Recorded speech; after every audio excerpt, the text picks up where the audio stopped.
Halo teman-teman, perkenalkan saya Astrid Indranisi, mahasiswa program Studi Ilmu Komunikasi Universitas Muhammadiyah Cirebon. Nah, sebelumnya, pernahkah kalian menerima pesan di WhatsApp yang berbunyi sebarkan ke semua grup agar banyak yang tahu, atau melihat berita viral di TikTok maupun di Instagram yang ternyata setelah dicek adalah informasi palsu? Nah, tahu gak sih, fenomena seperti ini tuh menunjukkan bahwa kita hidup di era digital yang penuh dengan kemudahan mengakses informasi, tetapi juga penuh tantangan karena informasi palsu atau hoax dapat menyebar dengan sangat cepat. ngeri banget sih ini.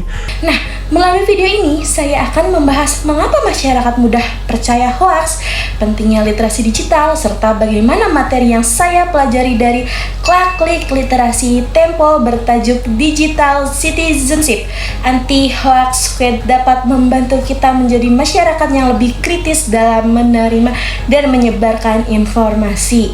Dalam materi Klik Literasi Tempo dijelaskan bahwa hoax merupakan informasi yang sengaja dibuat atau disebarkan tanpa dasar fakta yang benar sehingga dapat menyesatkan masyarakat. Nah, berbeda dengan media massa yang memiliki proses penyuntingan sebelum berita dipublikasikan. Media sosial memungkinkan setiap orang menjadi pembuat sekaligus penyebar informasi.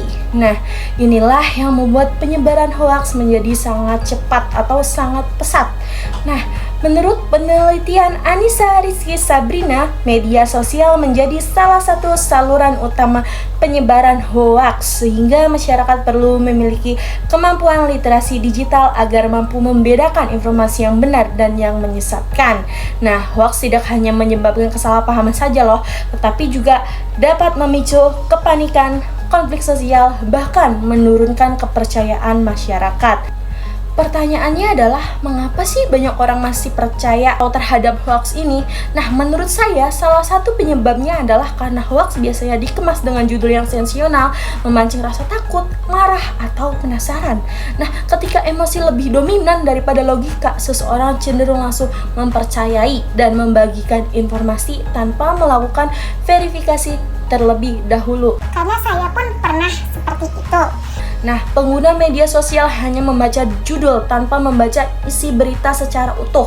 Nah, penelitian dari Koirunisa menjelaskan bahwa literasi digital merupakan kemampuan untuk mengakses, memahami, menganalisis, mengevaluasi, dan menggunakan informasi secara efektif serta bertanggung jawab. Artinya, kemampuan menggunakan media sosial saja tidak cukup.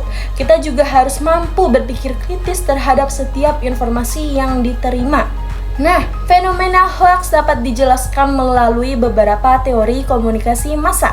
Yang pertama adalah teori gatekeeping. Teori gatekeeping yang diperkenalkan oleh Kurt Lewin menjelaskan bahwa informasi yang sampai kepada masyarakat seharusnya melewati proses penyaringan terlebih dahulu. Nah, pada media massa tradisional proses ini dilakukan oleh wartawan, editor, dan redaktur untuk memastikan bahwa berita yang dipublikasikan telah melalui proses verifikasi. Namun, di era media sosial, setiap pengguna juga berperan sebagai gatekeeper. Artinya, kita memiliki tanggung jawab untuk menyaring informasi sebelum membagikannya kepada orang lain.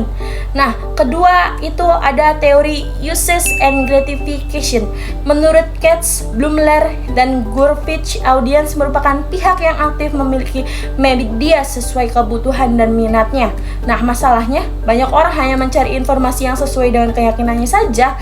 Akibatnya mereka lebih mudah mempercayai informasi yang mendukung pendapat pribadi meskipun belum tentu kebenarannya. Nah, inilah yang membuat hoax lebih mudah diterima oleh sebagian masyarakat. Nah, ketiga itu ada teori agenda setting. Teori agenda setting yang dikembangkan oleh Maxcom dan Shaw menjelaskan bahwa media mampu memengaruhi isu apa yang dianggap penting oleh masyarakat. Nah, ketika sebuah informasi terus muncul di media sosial dan menjadi viral, banyak orang menganggap informasi tersebut benar hanya karena sering dilihat, padahal viral tidak selalu berarti fakta. Nah, keempat ada teori literasi media.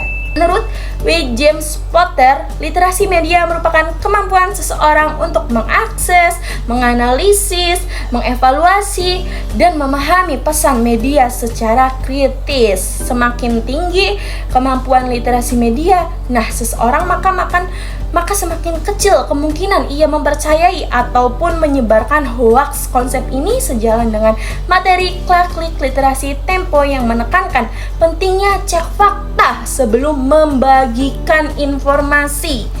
Lalu, apa yang dapat kita lakukan? Berdasarkan materi Klik Literasi Tempo dalam hasil penelitian mengenai literasi digital, ada beberapa langkah sederhana. Yang pertama, selalu periksa sumber informasi. Yang kedua, baca isi berita secara utuh, bukan hanya judulnya saja.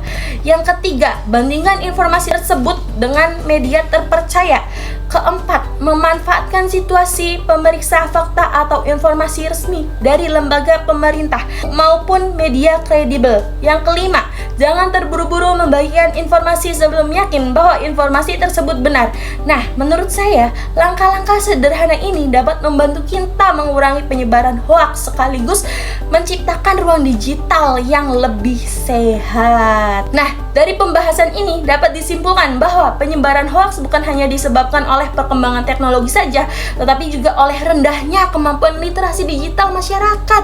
Melalui program Klik Literasi Tempo, kita belajar bahwa kemampuan cek fakta merupakan keterampilan yang harus dimiliki oleh setiap pengguna media.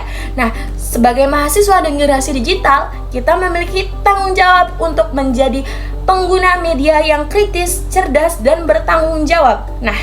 Ingat, berpikir sebelum membandingkan informasi adalah langkah sederhana yang dapat mencegah penyebaran hoaks. Terima kasih telah menyimak. Semoga video ini bermanfaat dan menginspirasi kita semua untuk lebih bijak dalam bermedia. Bye-bye.